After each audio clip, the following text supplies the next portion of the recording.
La maison des Morel se dressait au bout d'une petite rue pavée, discrète et tranquille, comme si elle avait été construite pour dissimuler les secrets de ceux qui l'habitaient. Antoine Morel, un homme d'une quarantaine d'années, y vivait avec sa femme Élise.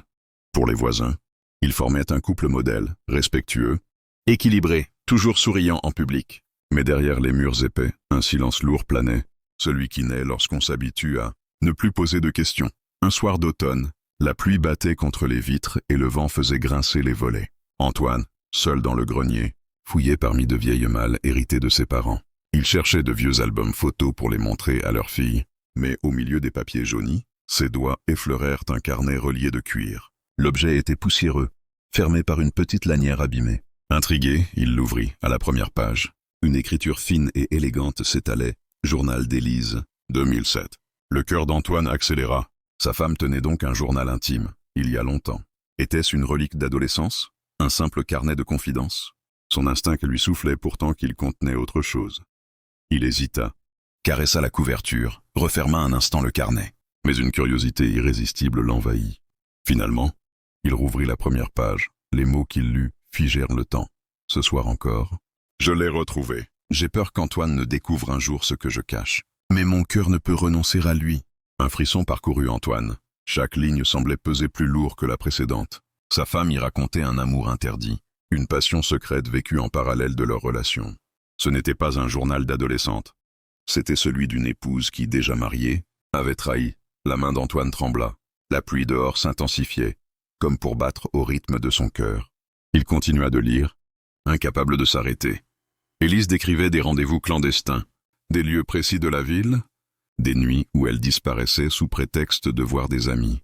Les mots respirèrent la fièvre, la culpabilité, mais aussi une tendresse qu'Antoine n'avait jamais perçue chez elle.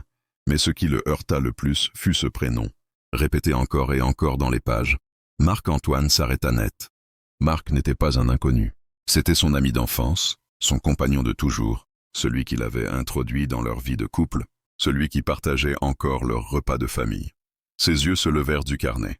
La maison lui sembla soudain étrangère, comme si elle cachait des fantômes dans chaque recoin. Tout ce qu'il croyait solide vacillait. Il referma le journal brusquement, le serra contre lui comme pour emprisonner son contenu. Puis il l'enfouit sous d'autres papiers, respirant bruyamment. Mais les mots lus brûlaient déjà sa mémoire. Il s'imprimait comme une blessure, impossible à effacer. La nuit, Antoine descendit se coucher, mais le sommeil refus.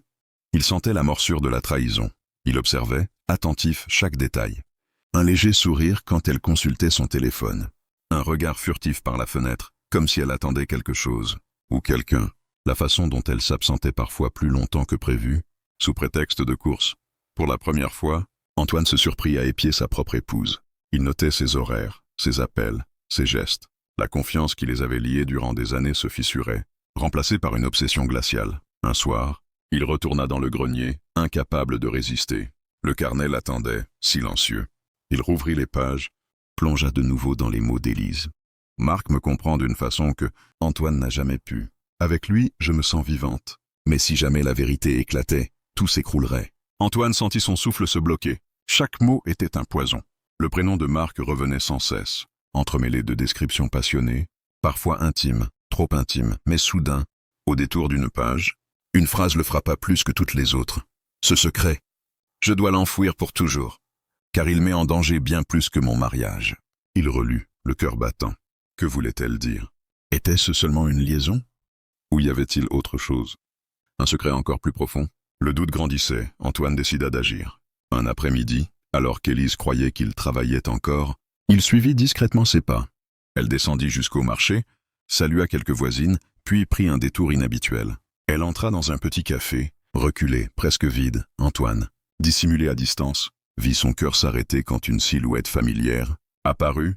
Marc s'assirent face à face. Pas de gestes compromettants, pas d'étreinte. Mais leur regard suffisait. Antoine vit dans les yeux de sa femme une lueur qu'il ne connaissait plus, une tendresse brûlante, mêlée d'inquiétude. Il resta figé, incapable de se montrer. Ses poings serrés tremblaient. Tout ce qu'il avait lu se confirmait sous ses yeux. Nuit-là, Antoine fit semblant de dormir. Élise s'allongea doucement à ses côtés, lui tourna le dos. Il resta les yeux ouverts, fixant l'obscurité. Sa gorge brûlait de mots qu'il n'osait prononcer. Devait-il la confronter? Avouer qu'il savait? ou bien attendre, enquêter encore, pour découvrir toute l'étendue du mensonge. La colère et la douleur se mêlaient à une curiosité perverse. Jusqu'où allait cette histoire? Les jours devinrent des nuits sans repos. Antoine se referma sur lui-même, plus silencieux, plus froid. Élise, inquiète, lui demanda plusieurs fois « Tu es étrange, Antoine. Quelque chose ne va pas ?» Souriait faiblement, éludait. Juste la fatigue. Mais en lui, une tempête grondait. Il retourna lire le carnet, encore et encore, comme pour y chercher des réponses qu'il connaissait déjà. Chaque relecture ajoutait à sa douleur, mais aussi à son besoin de savoir. À la fin du journal, une dernière note l'interpella. Si un jour quelqu'un restait prisonnier du carnet et de l'ombre de Marc, la maison, jadis chaleureuse, lui semblait glaciale, emplie d'un silence lourd. Il regardait Élise préparer le repas, s'occuper du linge, sourire distraitement aux voisins. Et il se demandait « Qui es-tu vraiment ?» Chaque geste de son épouse lui paraissait calculé, chaque parole teintée de dissimulation. Une nuit, alors qu'il errait dans la maison incapable de dormir, Antoine revint au grenier. Cette fois, il fouilla plus loin, derrière les vieilles malles. Ses mains tremblantes rencontrèrent une boîte métallique, couverte de poussière. Elle semblait verrouillée, mais la serrure était rouillée. Avec un effort, il parvint à l'ouvrir. À l'intérieur, quelques lettres jaunies, des photos en noir et blanc et une enveloppe scellée. Il s'assit à même le sol, une lampe torche entre les genoux, et commença à lire. Les lettres étaient adressées à Élise, mais écrites par Marc. Elles remontaient à plus de 10 ans, bien avant leur mariage. Des mots d'amour passionnés, mais aussi des promesses, des confidences sur des choses qu'Antoine ne comprenait pas encore. L'enveloppe, plus récente, contenait une seule photo, Élise et Marc côte à côte, dans une petite maison qu'Antoine ne reconnaissait pas, et au milieu un enfant, un petit garçon de 5 ou 6 ans. Le cœur d'Antoine s'arrêta. Il resta de longues minutes figé, incapable de respirer. Avait-il bien vu? Un enfant? Leur enfant? Ou celui de Marc? Tout se mélangeait. Les dates, les mots du carnet, les rencontres secrètes. Une question terrifiante surgit alors dans son esprit. Et si ce secret concernait un enfant? Caché lendemain, Antoine observa Élise plus attentivement que jamais. Chaque sourire, chaque regard semblait cacher une vérité qu'il n'avait pas encore découverte. Décida de pousser plus loin. Profitant d'un moment où Élise était sortie, il fouilla dans ses affaires personnelles. Dans le tiroir de sa coiffeuse, il trouva un double de clés qu'il n'avait jamais remarqué.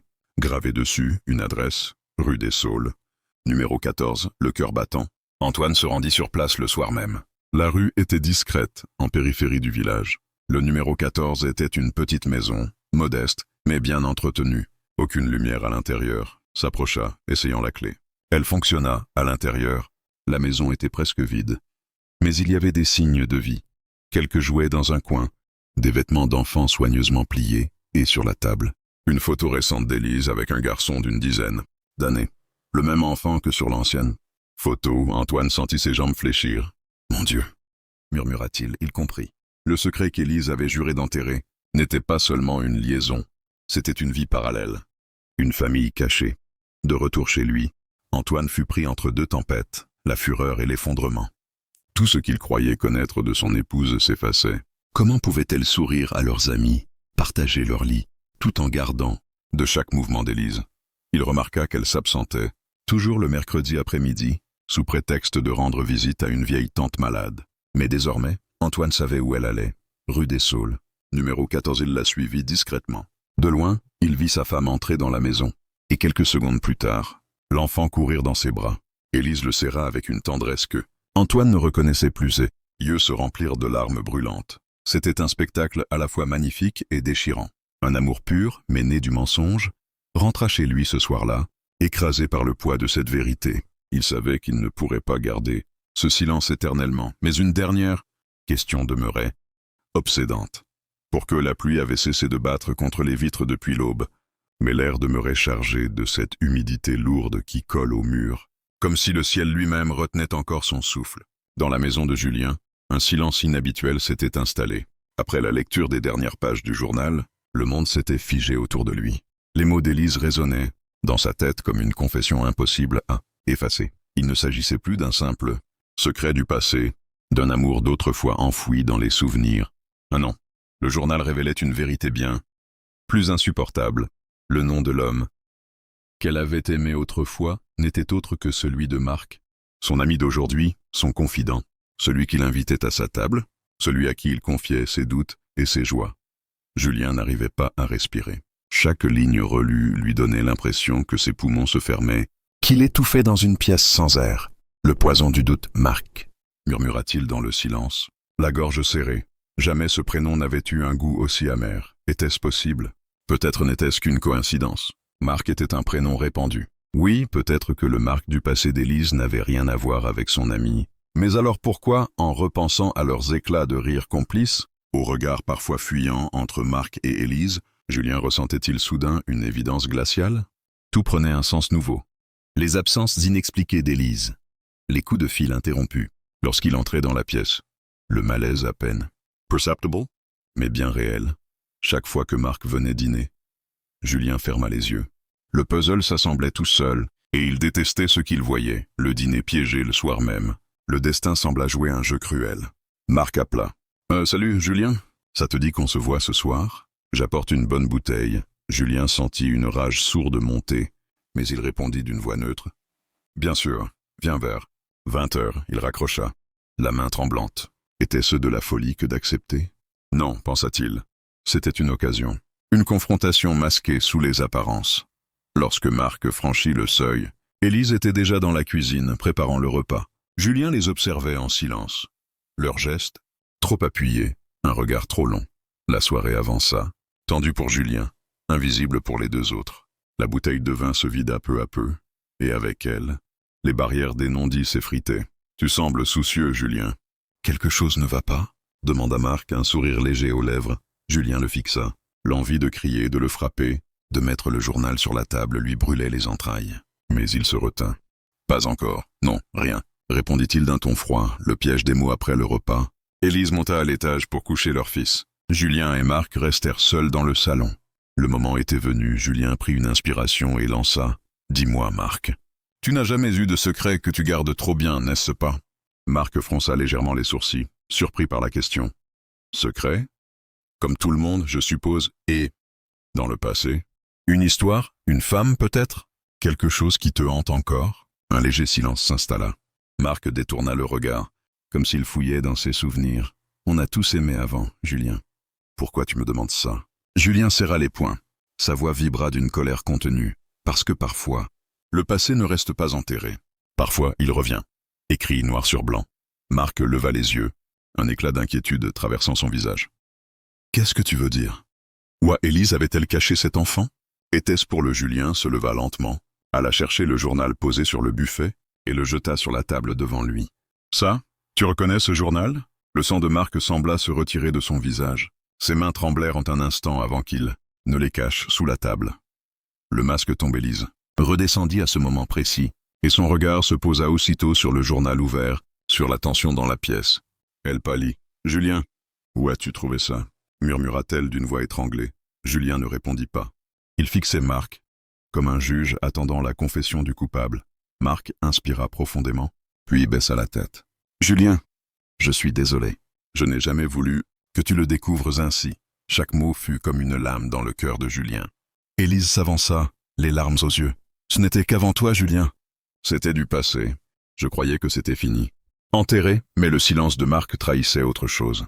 Julien comprit à cet instant que ce n'était pas seulement du passé. Le lien, même dissimulé, existait encore. La déchirure, la rage, explosa enfin. « Du passé ?» cria Julien. Et ses regards, ses silences. « Crois-tu que je sois aveugle ?» Il claqua le journal contre la table, les pages s'éparpillant au sol. « Tout est écrit là, Élise. Tes mots, ton amour pour lui, tes mensonges. » Élise se jeta à genoux, ramassant frénétiquement les feuilles, comme si elle voulait effacer la preuve de ses fautes. Les larmes coulaient sans fin sur son visage. Marc resta immobile, coupable, incapable de soutenir le regard de son ami.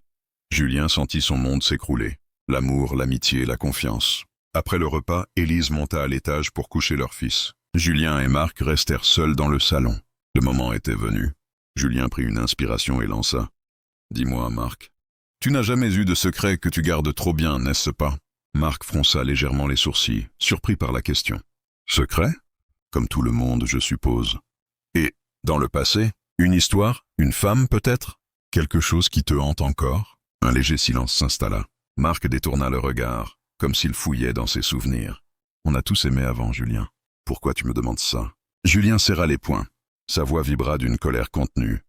Parce que parfois, le passé ne reste pas enterré. Parfois, il revient, écrit noir sur blanc. Marc leva les yeux, un éclat d'inquiétude traversant son visage. Qu'est-ce que tu veux dire? Julien se leva lentement, alla chercher le journal posé sur le buffet et le jeta sur la table devant lui. Ça? Tu reconnais ce journal? Le sang de Marc sembla se retirer de son visage. Ses mains tremblèrent un instant avant qu'il ne les cache sous la table. Le masque tombe. Élise redescendit à ce moment précis, et son regard se posa aussitôt sur le journal ouvert, sur la tension dans la pièce. Elle pâlit. « Julien, où as-tu trouvé ça ?» murmura-t-elle d'une voix étranglée. Julien ne répondit pas. Il fixait Marc, comme un juge attendant la confession du coupable. Marc inspira profondément, puis baissa la tête. « Julien, je suis désolé. Je n'ai jamais voulu que tu le découvres ainsi. » Chaque mot fut comme une lame dans le cœur de Julien. Élise s'avança.